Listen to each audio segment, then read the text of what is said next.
Shall we talk about last night's Houston Astros game?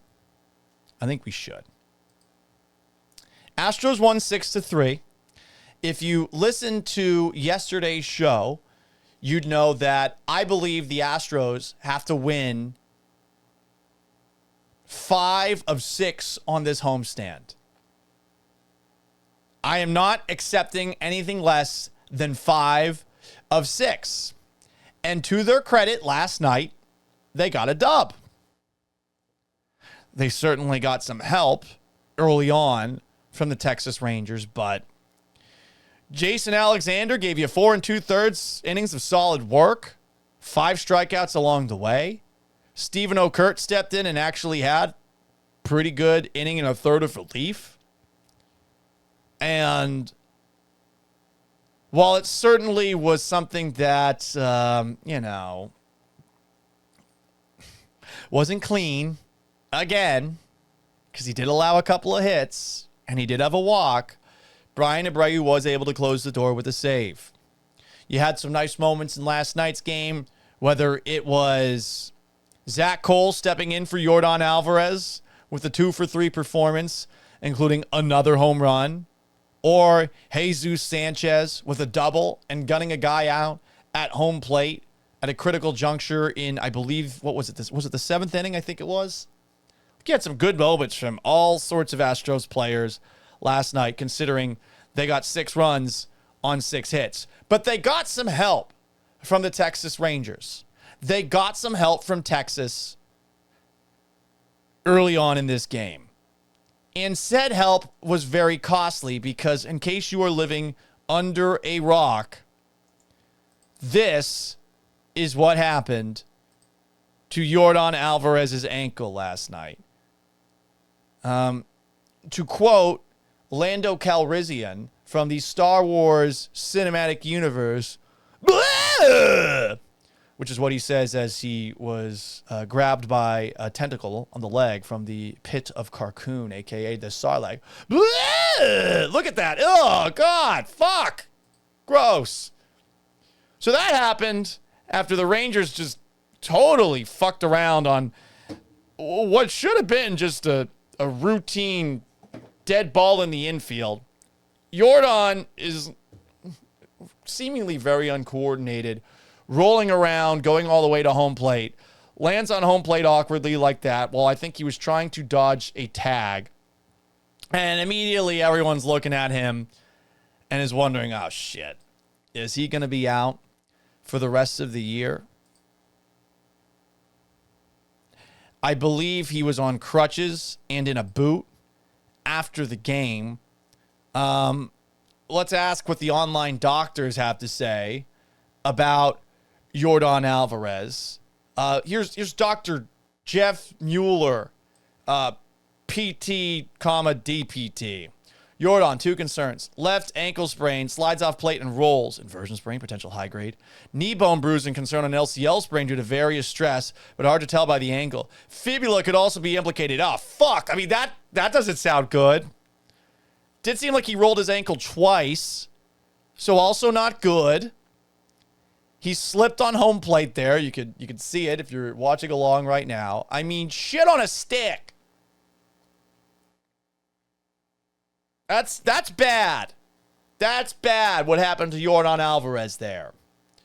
So, what happens next? How long is he going to be out? Like, we don't trust these fucking barber surgeons that the Astros have running the show. We don't trust any of them. You think they're going to be able to get him back and ready to go with about 2 weeks left in the season? Oof. I don't know about that, man. I don't know about that. After the game, this is Joe Espada's post-game press conference talking about Yordan, who I guess is scheduled to get an MRI today. We'll give you the latest on that once we're done hearing from Joe. We're going to get an MRI on that tomorrow. It did not look good on the field. So we'll get more testing done tomorrow morning. What are you thinking in that moment after you got Couple of things, obviously it's not what you want to see. I ran out of the dugout trying to hold him up so he won't put any, weight on it. Silence in the dugout. But I do have to say this, that once he went into the tunnel, you could hear the dugout, the guy saying, let's go, we got to pick him up. And that was very encouraging. How the players recognized that we're in the middle of the fight. One of the big boys just went down, but instead of going down and using that as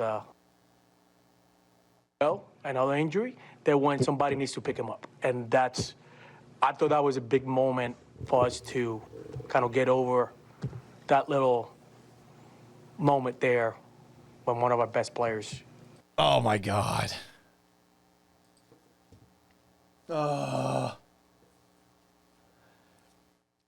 Hey, credit to Joe Espada finding something positive to talk about instead of Yordan.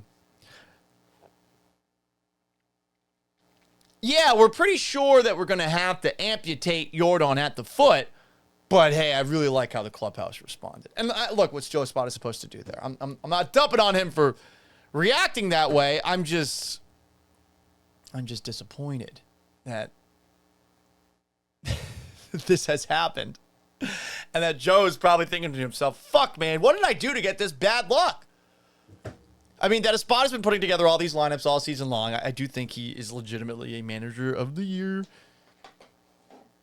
Possibility. I know a lot of people probably won't say that. But, I mean, what the Astros have done navigating through all these injuries between Espada and Dana Brown, I think they deserve a lot of credit. A lot of credit that I would say the baseball casuals aren't going to give them. But, here's more from the Astros manager. Goes down. This sounds more, you guys have had this situation happen to you a lot of times this season. Do you think it's just now the resilience of your club? 100%. It's kind of baked into you guys at this point? 100%. And then Zach Cole goes out there and then goes off. That's good managing there, not putting that young man in the lineup, huh? Jesus Christ. He's playing tomorrow. Trust me. No, in all seriousness, that's just our team. These guys, they just find a way, man. Incredible. It's a big win. That was a big win. Look, all-time Baghdad Bob kind of move by Joe Espada, talking about Yordan's injury and saying, hey, take a look at what the clubhouse did, though, right? Yeah. And then, hey, look what Zach Cole did tonight. Fuck, I definitely should have put him in a little bit earlier, huh? He's doing it with a twinkle in his eye and a smile on his face, and inwardly he's got to be screaming, fuck, how is Yordan hurt again? God damn it, fuck! Probably. Just a thought. So there you go, guys. That's what's going on with the Astros. Some comments here on the YouTube and on the Twitch. Juicy Messiah believes Yordan's done. Acts 2:38 says Yordan will be okay. I think Acts 2:38 sometimes is a Baghdad Bob as well. Astros will beat the Mariners again, and Yordan will be back in the second round. That is quite the prediction. Fletcher Ortiz suggests give him some juice. Is that a pill? Huh. Just a little juice? That could be nice. DeRhino says Yordan is fragile. He's very uncoordinated, it seems, when he runs, because he does seem to get hurt running a lot. Acts 2:38 says give him some Mexican grass. Is that the marijuana? I wouldn't know. It's illegal here. Or some guy's trying to make it illegal here, even though no one actually wants it illegal here. Great to see that Texas has a bunch of stupid bullshit, draconian, Bible-thumping laws that make absolutely no sense considering that this state is supposed to be, relatively libertarian. But it's fine. Still the King says calcium. That could work. I do take calcium pills. A lot of calcium pills. Mother effing Cornbread says Joe Espada taking the Lord's name in vain. Smells like a loss today.